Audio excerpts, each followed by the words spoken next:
this is Socially Triggered, and this video is going to be on the Great Replacement. What is the Great Replacement? Well, the Great Replacement is the belief that typically white nations, like where the majority of the population is white, those populations are getting replaced by minorities that are non-white.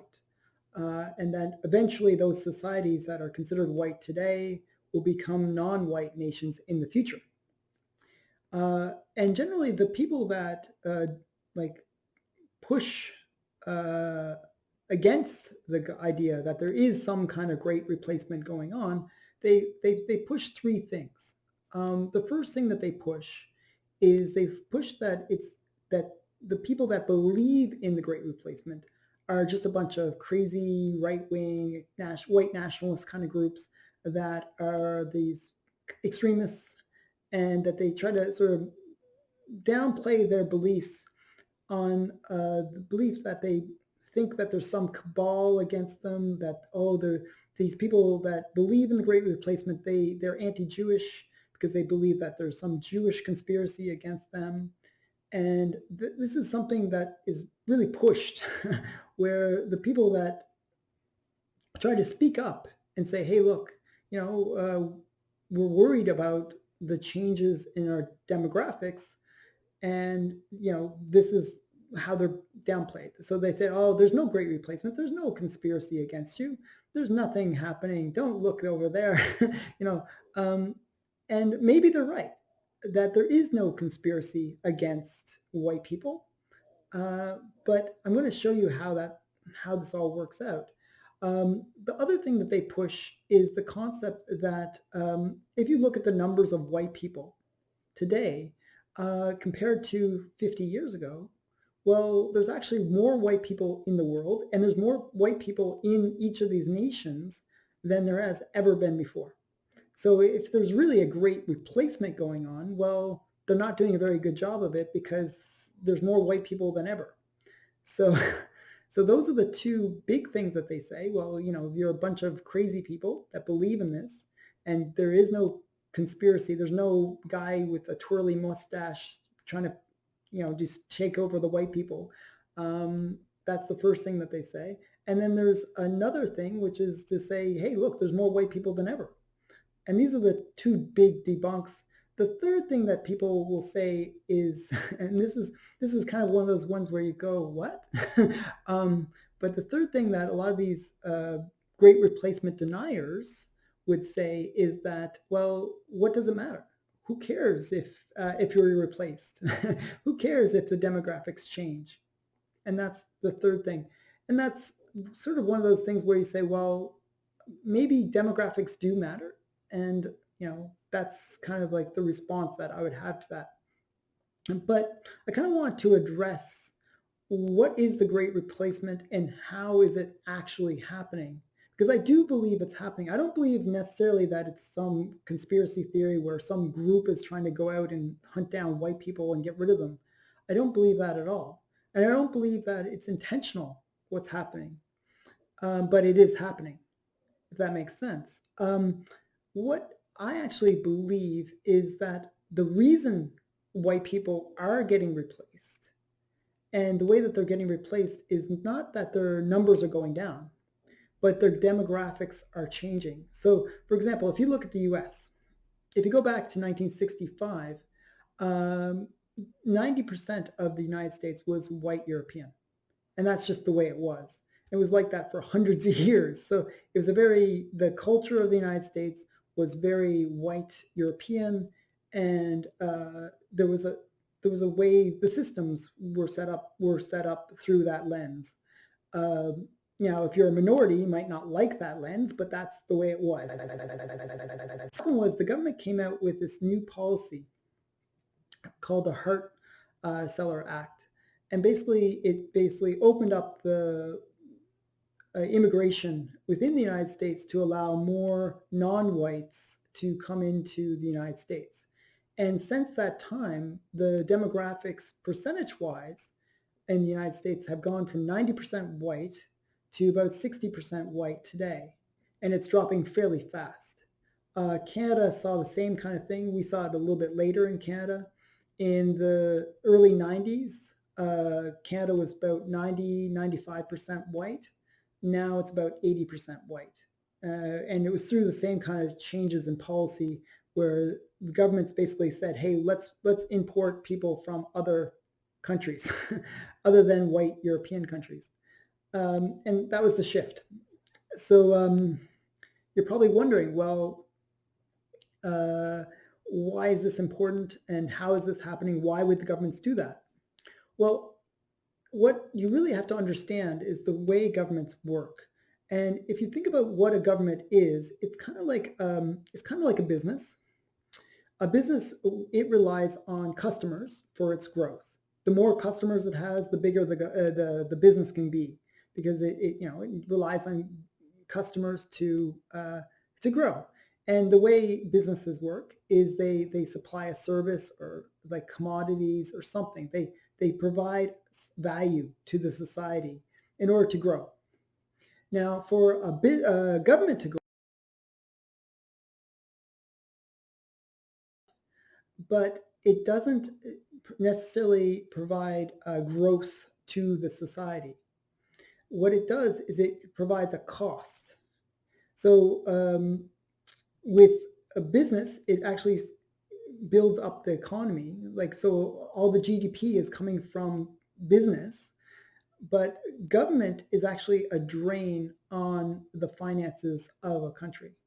So it's sort of like an administrative cost to a country, but it has the same desire for growth.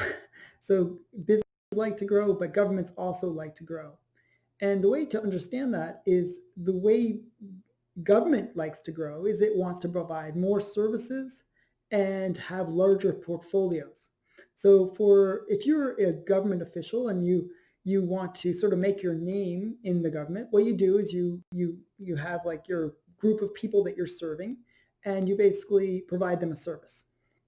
And what happens is the bigger the portfolio, the better you look in terms of your posts in the government. You can basically say, well, look, I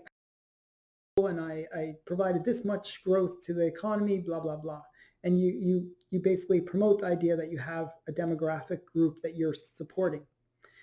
And the bigger the group, the better you did as a government person. And also, the more people within that group that you're helping, well, that's more people that are potentially going to vote for you when you need to get those votes for the next election. So the goal is to get more and more people within your umbrella as a government official. So generally, that's the goal of governments. In order to get that growth that they need, they have to have lots of people underneath them in terms of the people that they're providing services to. So their goal is to get as many people that they can provide services to as possible. So that's their growth. But what happens is that comes at a cost to the society. And the only way that that cost can be recuperated is for the people that are actually contributing to society to pay taxes for that cost. So as government gets bigger, it has to tax the people within the society more. And the bigger the government gets, the more and more taxes it imposes. It's the only way that it can cover those costs. So generally what happens though is as you tax individuals more, they don't really want to have children because children are a very big expense. And it's really difficult to actually earn enough to pay for any new child that you might have. Also, what ends up happening is both parents must work in order to afford basic living. So what ends up happening is they always say that one parent ends up working for the government and one parent works for the family, because that one parent that works for the government is paying for the taxes that the family has to pay. In Canada, it's literally the largest expense that any family will have is taxes. It's more expensive than food. It's more expensive than rent. It's the biggest expense that any family will have is taxes. And that makes it almost impossible to have a big family because that's just too much burden. And once you get too big of a family, well, it's hard for both parents to work at that point. Generally, it's better if one parent can stay at home, take care of the kids, and so forth. So generally what happens though is government growth, you got a population that's being taxed, burdened, and they don't want to have children. So when they don't have children, and if you look at Canada as a good example of this, if if you look at the normal, like the local population, the replacement rate, it should be 2.1. So for every two people, you need to have 2.1 in order to just keep the numbers of population constant. But if you remove immigration, I think the growth, the replacement rate is around 1.5, 1.7. It's really low. So basically, they're just not having enough kids to replace the people that that are being lost over time. So generally, what will end up happening is the population will get smaller, and it's just based on how many children you're having. Well, if you can't afford to have children, well, your population will go down. But this is not good for governments. Governments are like, oh, we have to show growth. We have to show that the country is GDP is going up. And so what they do is they need that bigger tax base. So what they do is they import that tax base. They import people in order to fill in the gaps in population that they they basically forced out. So what ends up happening is governments go and say, hey, look, we need more people. Now, if you're from another white nation, you're generally not actually, you're going to come, there's going to be a few people that'll come from Europe or, you know, or America to Canada or Canada to America. But what ends up happening is generally white nations are pretty good. Like they're the best, probably, not to brag. But, I think they are generally the best nations in the world. And so there's not really much incentive for white people to move to other white nations. Like, they're comfortable where they are. And for the most part, they don't really need to move.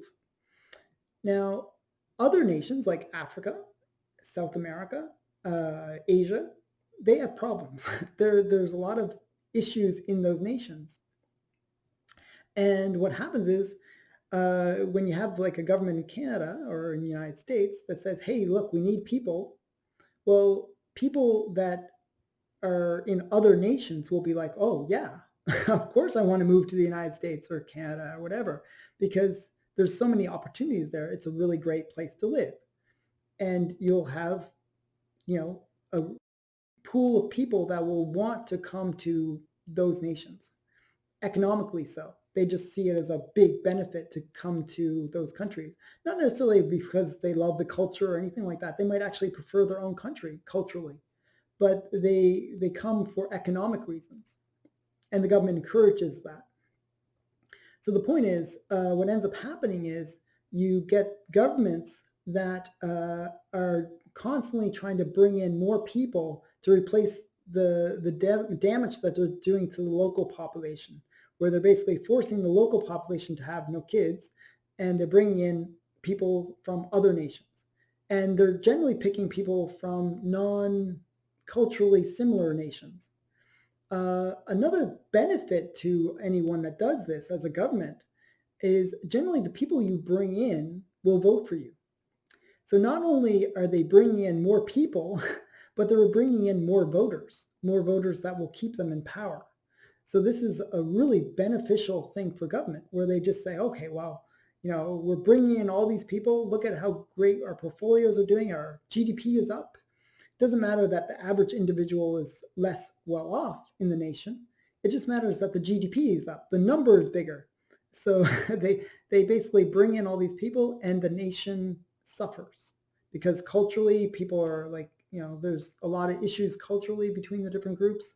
There's problems within the nation. There's higher crime. There's all these problems where you get a fractured society where people generally don't get along. Like, they're different cultures.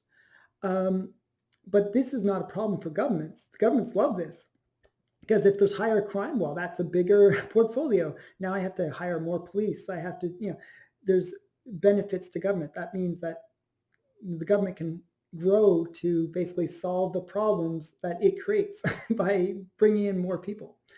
So generally, governments don't even see it as something where they're really destroying the society, even though that's what they're doing. They're just seeing it purely as how to build their portfolio. And they know that the local population base is not providing that growth. So the only way that they can grow their portfolios is to bring in people that will raise the numbers of the people in their portfolios. So generally, I don't see it as something where it's an evil plan to destroy white people. I don't. It doesn't even have to be something that is true. It doesn't have to be something that's nefarious. It can be done purely from a good-hearted nature of the government, that it thinks that it's the bigger it is, the better the world will be because the government will help you in every way. Government isn't evil. It just acts evil. It's just like it does evil things out of goodness. It's like the road to hell is paved with good intentions. Well, the government has good intentions. It wants to help everybody. And when it does that, it causes all the problems that we experience, where we get, this huge government that's just burdening us with taxes. The other big problem with the local versus the immigrant population is when immigrants come to any nation, they're usually a tax burden for the local population because they're usually a net negative, at least for the first 5 years when they make that transition to the new nation. A lot of them will come on work uh, for work reasons, but they generally demand more services than local population do, and they generally are doing jobs that are, you took my job kind of situation, where they are taking jobs that the local population would have done if there wasn't this option for cheaper foreign labor to do that work. A good example of this is in Toronto, Canada. If you go to any fast food restaurant, it's primarily, you'll never see white people. Almost really rarely will you see white people working in a fast food place. When I was a kid, it was always, well, when it was more white, it was always white people, but young teenagers and so forth. Nowadays, if you look at the fast food restaurants, it's usually older women from some kind of like India or some, you know, poorer country where they've immigrated to Canada to do these kind of fast food jobs, which is not necessarily good. I don't really see that as a big benefit to our society. But the point is, if you go outside of Toronto, where like most of the immigrants come to Toronto or Vancouver in Canada, it's like very, very targeted immigration. Uh, and if you go outside of Toronto, though, not even very far, like, where all of a sudden it's everybody's non-white. Everybody is white, actually, once you get far enough away from Toronto. Um, you'll see that those same fast food jobs are primarily white people, young teenagers getting their first experience with a job and so forth. And that that is it's really, it's not that they're getting paid anymore, or it's just that the type of people will be different based on the demographics that they're pulling from. So if you're an employer, you're going to hire that foreign worker because it's much better to get somebody that's a little bit more experienced at the same price as somebody who is inexperienced, like that might be local. So that's why. It's not that they're, you know, discriminating against white people in Toronto, or it's not that they're discriminating against non-white people in these rural areas. It's just that they're pulling from the demographics that is in those areas. And in Toronto is like 40% white now. It's like really been overtaken as a city in terms of demographics. Um, it's much cheaper to hire a foreign worker. Uh, in the more rural areas, there's just not many non-white. There's not many non-white people there. So generally, they'll hire teenagers or younger inexperienced people. And the benefit to the local population of having that opportunity is that our workers get that experience that they need to go on to bigger jobs later on in life. So it's always good to have that early experience, even if it's in a kind of a crappy job. So the Great Replacement, back to the Great Replacement. Sorry, this was sort of a long tangent. Um, the idea is that it's not necessarily something where the governments are working to be evil or anything like that. It's really that they're just looking for a way to expand their portfolios, expand their voting base, get more people within their cities so that they can have that thing where they said, look at the growth in my city. And they can get more votes later on. And they do this through immigration. So generally, the governments will fight over who gets the immigrants because they all want those immigrants because they really want to expand the populations that they're serving. And it's a real problem for the locals who live in these countries. So the only way that we can change it is we actually have to change the way government fundamentally works. And that is probably a very difficult task. And I'm not even sure what the solution is, how you can incentivize government not to focus on GDP, but focus on providing a smaller government, less government, and actually helping the local population. I don't see it happening anytime soon. And especially now, there's so much virtue signaling that they actually tote themselves as being the heroes of humanity whenever they bring in more immigrants or refugees or whatever it is.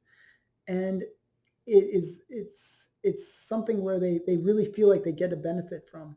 The only way that really we can change this is if the local population can say, hey, look, enough is enough. We can't handle too much immigration. It's destroying our nation. I think the U.S. is screwed in terms of this. They've gotten past that point where they can really stop the growth of the multiculturalism that can really tear apart the country.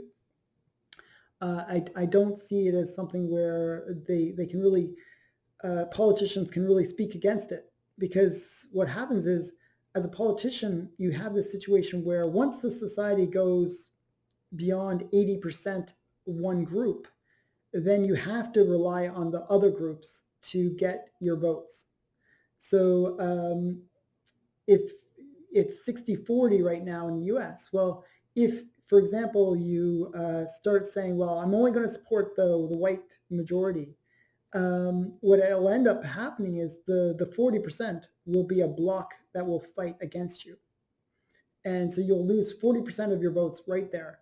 But then also the 60% that are white, well, half of them will say, well, gee, you're a racist. Like, I'm not going to vote for you. And then they'll support the minorities. And generally what will end up happening is you won't get elected. And so that's a real problem that will happen within these places where the demographics have shifted so far. Another problem is you won't even have a white candidate at that point. You'll have a candidate that reflects the demographics that they're serving. And generally they will push for more immigration because they're going to want more people that look like them. And they will further push the demographics to, encourage more of their demographic to be at the top. It's the thing that all groups will do. It's like we want to be the ones in control. Right now, we have, as a white nation, we have that control if we're white. But eventually, that control will be lost as more immigration happens. And this is really the fundamental point of the Great Replacement, that there is going to be this power shift where the white majority will no longer be a majority, and they'll lose that power that they need to maintain their culture and their society. And what will happen is once that shift happens, where the percentages, not numbers, but percentages change, what will end up happening is minorities will get into power that will start voting for the same policies that destroyed the nations that they came from. And that's the real scare for me of what this situation is with the Great Replacement. Some immigration is fine, but once you get that percentages where no longer the ruling culture is able to maintain itself, then you will get this shift where all of a sudden the policies will support things that not necessarily are good for the society to maintain itself. And I do want to maintain the cultures and the societies that we've built. I mean, these are, as I said, the white nations. Like if you look at all the stats, the ones that are the best for living, for economy, all these kind of things are European or Canadian or United States, Australian. Those countries are generally the best in the world, the best places to live, best places to raise a family. And it would be very sad to see them disappear because they get shifted to cultures that do not have the same values, do not have the same sense of how governments should be run, and do not have the same sense of culture. And I really do see that as a problem. And so I hope that I presented a couple solutions in what I've said. I hope I've shown where the Great Replacement doesn't have to be some weird conspiracy theory. It can be just basic function of how governments work, that as they grow, they need that tax base. And if they're taxing their population too much, well, they lose that tax base. And so they have to import a tax base. And that's as simple as it is. Whole video right there. And we have to understand that and figure out ways of combating that so government doesn't take over our world, and we don't have a nation anymore. So I hope you enjoyed this video. I hope you understand this video, and I hope you appreciate the fact that I'm really about small government, and I want to have a country which is fundamentally more free and less government control. So thanks for watching. Bye for now.